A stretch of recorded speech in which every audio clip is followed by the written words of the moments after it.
This is Spider-Man 123. This is the issue right after the Green Goblin's death. So this was a hard, hard act to follow, so to speak. But look at this, Luke Cage. He's a hero. This is the complete opposite of Green Goblin.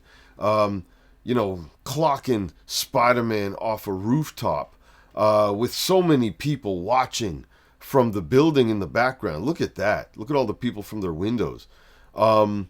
So much perspective going on here. This is beautiful New York City rooftop action, And the other thing I love about this, Luke Cage was a relatively new character at this point, maybe out less than a year or around a year or so. Getting the cover treatment against Spider-Man like this, I love it, man. This is dope. And the color contrast is cool with Luke Cage's jacket or shirt, whichever you want to call it. The one thing I don't like about this cover, and it's kind of, it's hard to unsee, is Spider-Man's position. He's underneath Luke Cage's legs like that. I don't know how how does that, and how do you get punched and you end up in that situation? So that's the one thing I don't like about this. But otherwise, it's almost flawless. This is fantastic stuff. And like I said, the fact that it came right after such an important issue, to be so different and yet get Spider-Man back on track as a character. He's fighting everybody. I love it, man. This is good stuff. This is Amazing Spider-Man 139, which came out at the end of 1974 in December. Gil Kane and John Romita Sr.'s fingerprints are all over this one. A lot of people might be surprised at this cover because, the Grizzly, who cares about the Grizzly, right? Like, he's not by any means a high echelon villain of Spider-Man. But this one always struck me for some reason. And I know the reason. The colors are not great on this cover. It doesn't really pop that much. But what really always stood out to me were the faces on the Grizzly and J. Jonah Jameson. Look at the sheer terror on the face of Jonah, and the Grizzly, the ferocity in his face, trying to really take Spider-Man out, okay? And even the size of his hands and those claws and his feet, he looks like a serious threat as he just wallops the wall crawler away. And the artist for Spider-Man always had an interesting challenge because Spider-Man has a full mask. Still trying to get that expressiveness through his face, but mostly compensating by showing a lot of emotion in the villains' faces. And you're going to see that with a lot of the videos or a lot of the examples in this video. So a lot of people might be surprised by this one, but I think in wrestling terms, they're getting the Grizzly over with the fans on this cover. It made me want to read it. And ironically, the Grizzly was a professional wrestler who was run out of the business partly because of J. Jonah Jameson. That's why he wants his revenge. And that's why he's going for broke. So, despite it not being flawless and a lot of people not giving a damn about the Grizzly, it's in my top 10 just because of the impact it had on me. So there you go. Amazing Spider-Man 129 was the debut of the Punisher, Frank Castle. And again, just like a lot of the other debut cover images, it gets you looking at the antagonist to Spidey in a real way. Interesting thing about this image, you don't really see much of Punisher's face. You mostly just see his eyebrow and his forehead. But the skull on his chest is so prominent that it doesn't matter that you can't really see his face. One thing I never really liked about the Punisher was his white gloves and white boots. But it looks cool on the cover, I'll say that. And what I also love about this cover is the image of what's in the scope of Spider-Man dodging those explosive bullets, which show the Punisher's firepower. But the thing that I kind of don't like about this cover is the plain yellow in the background. I really think they just kind of mailed this one in. We're like, okay, close enough. We're close to deadline. Let's just ship it. I think they could have done something more with the background. But otherwise, to get the Punisher over as a debut antagonist here on this cover, they really did the job. Issue 145 came out in the middle of the summer of 1975, and this one again, wow. The compositions and colors just hit you immediately. Look at the perspective. I really like the perspective on this one. The background of the red sky with Scorpion's green costume have a nice contrast, and Spider-Man in the foreground just getting twisted up in the air once again. And Scorpion again, look at his face. He means business. Great image on this cover. The only thing is I'm not really sure why Scorpion is fighting Spider-Man in this situation. The cover doesn't really tell me that much about that, but it still looks like serious business. Now the Scorpion, he's one of those Spider-Man villains that I don't know, I'm kind of neutral about. I don't hate him, I don't love him. He's all right, but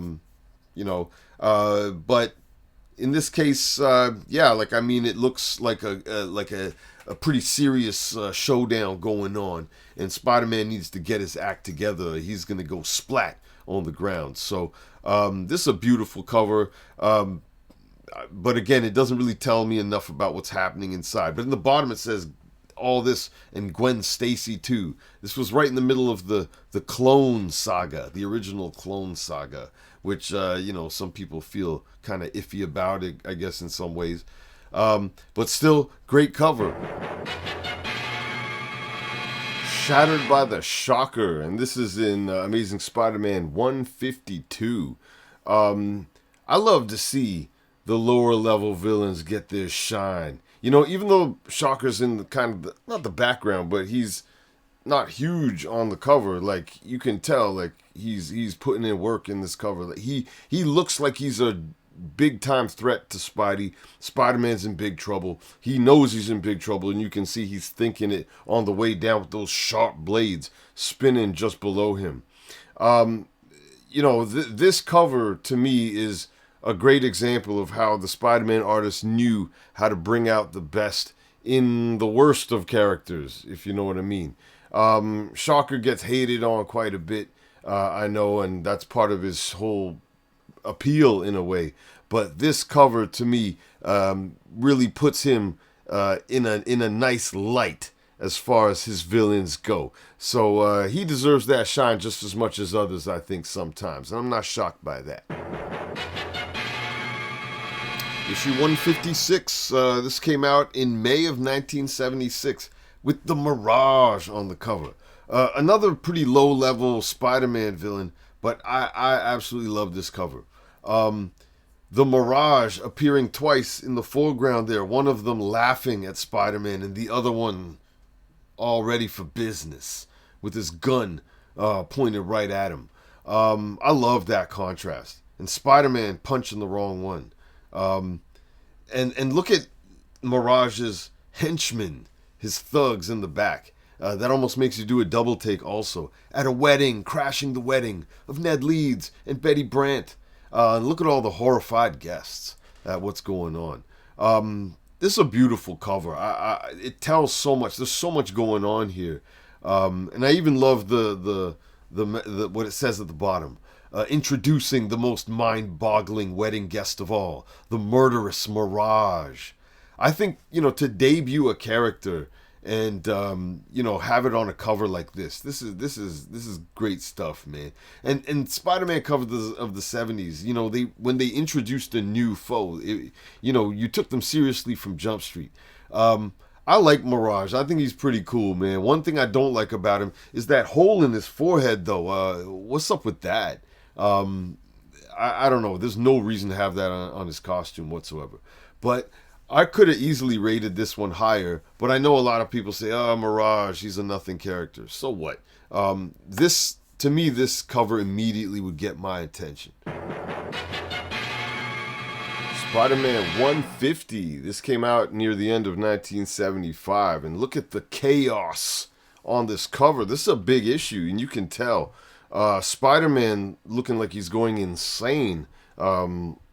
And all over, I love the different images of Spidey getting his ass kicked. In the top right, Kingpin just punching him straight into that taxi windshield. Again, Kingpin's strength level makes no sense to me when he fights Spider-Man. But anyways, that's a great image right there. Vulture, I'm not really sure exactly what he's doing to Spider-Man. I guess he's kicking him in the face. Vulture's always an awkward character to me in terms of how he actually hurts Spider-Man. But anyways, it looks cool. It's a well-drawn image. And then, of course, Sandman in the bottom there about to stomp him with his feet like bricks. And Spider-Man, again, clutching his head saying, is this a nightmare or am I going mad? For a big issue, this really feels like it just from the cover. It's a pretty unique image. The white in the background, okay, fine. But again, with such a layered image, so much going on in different parts on the cover, I guess it's okay if you just keep the back blank. But something else might have made it even pop a bit more. But this is a fantastic cover, worthy of a 150th issue, too. Amazing Spider-Man 149, as it says in the bottom there, the astonishing climax of the Spidey Jackal War. So I think at this point, maybe for a year or so, Spider-Man had been tangling mostly with the Jackal, who was created just after Green Goblin died. I always thought, man, like, look at him. He looks like a Green Goblin, even more so than Green Goblin does.